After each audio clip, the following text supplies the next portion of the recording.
And it may not be at the top of the ticket, but voters will also decide on whether there should be a new lieutenant governor.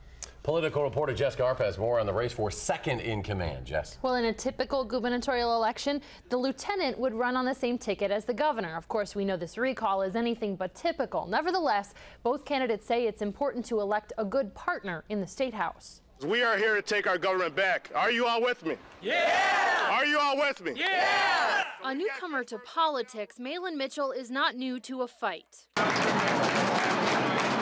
Last year, being part of the rallies, being part of a lot of the protests, and looking at all the people hurting around the state has really changed my life. The lieutenant in the Madison Fire Department is now trying to take the lieutenant governor's job, claiming his lack of a political resume is an asset. Well, you know, I look at the experience that we have in office right now, and I always say, what does that get you? I mean, look where we are right now. We have a divided state. We have families that can't talk to families. We have neighbors that don't talk to neighbors. I stand behind the reforms that have saved taxpayers, the hardworking families of the state, money. But fighting for her job, Lieutenant Governor Rebecca Kleefisch says she's proven she can focus on private sector job creation, and she and the governor can help create more jobs if given the chance. We knew that more jobs would be created toward the end of those 4 years. Here we're back on the ballot after a year and 5 months, and so it's very tough to judge what's going to happen 2.5 years from now as we're sitting here today. She says she's become the state's jobs ambassador, holding business roundtables and focusing on the skills gap. But Mitchell claims it simply isn't working. And so I wanted to help the governor balance a $3.6 billion budget deficit without raising taxes. We've been able to do that. We have a governor who says that we have an untrained workforce, but then he takes a 30% cut from the tech college program. It doesn't add up.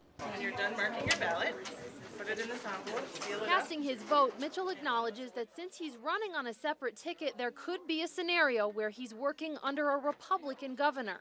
If that happened, that would be the people of the state of Wisconsin talking, and that's why we have elections. If they want us to serve in that capacity, then I would do it. I did want to ask, but that's not best for the state, though.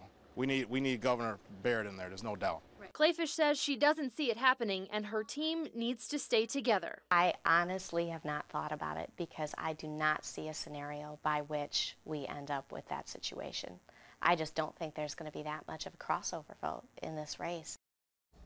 We should note that the lieutenant governor has no constitutional responsibility, so they basically get to choose what they work on in office. Kleefisch says she's focused on those jobs and skills issues. Mitchell said he'd be the governor's liaison to the community, talking to businesses and people about what's important to them, emphasizing job creation, education, and poverty issues. Certainly could lead to an interesting situation. Jess, thank you very much.